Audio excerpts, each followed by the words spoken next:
most of these top times will be a B cut when it's all said and done. Contestants now strolling out for the final of the men's 1650.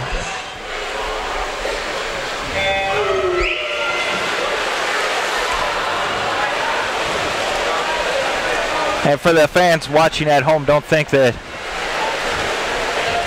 these guys don't have any speed. We saw a lot of these men in this heat in that 4x200 free relay last night. Ryan Gifford, he anchored. Colorado Mesa, Silva Santa was in there.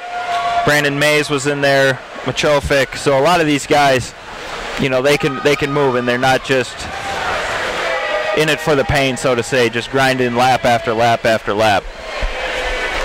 3 freshmen competing in this final, along with 4 sophomores and the seniors. So as we've seen through the course of these championships, a lot of youth being served, and some of the top freshmen in the entire conference swimming in this heat here tonight.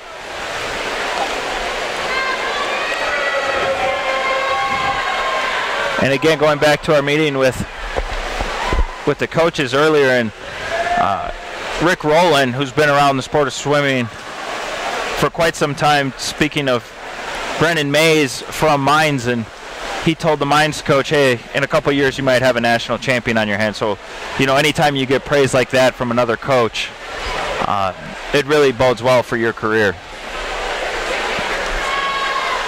Yeah, Nate Rothman with an outstanding recruiting class this past year, and unfortunately they had to make that decision to no longer continue diving at the Colorado School of Mines. They're just sponsoring swimming as a sport now, but perhaps it allowed them to maybe focus a little bit more on that swimming aspect.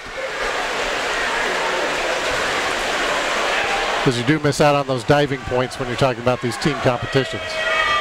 Unfortunately, not a whole lot of representation in the sport of diving, and a lot of points just left on the table, so to say. And swimmer yourself, Ian. So when they're doing these different motions, the fans are, what can you actually see as a swimmer, or even hear? Do you really see or hear that much? Well, I don't know if it's so much, especially in this race. You do a lot with the cards, actually. You know, working with the teammate at the end.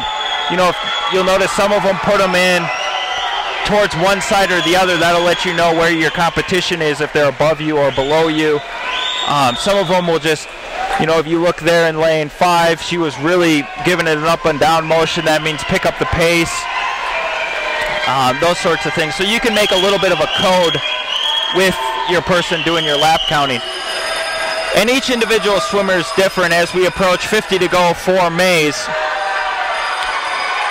on how much you can really hear and see. Of course, depending on lane. If you're towards the edges, obviously you can see more. In the middle, not so much. And you kind of learn to pick out your coach's voice. You swim for him for all year. So Mays is flying down the home stretch here. He's going to be our champion in the 1650 without his cap, and Elijah Burrows is going to be coming in second place here. The time for Mays, 15:41.03.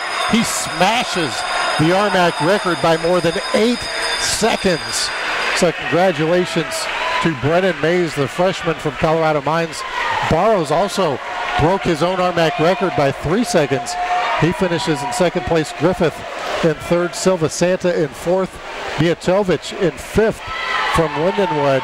Sixth is Gifford of Colorado Mesa. Still out in the pool is Weddle from Cal Baptist and Wicks from Colorado Mesa. So it'll be Weddle from Cal Baptist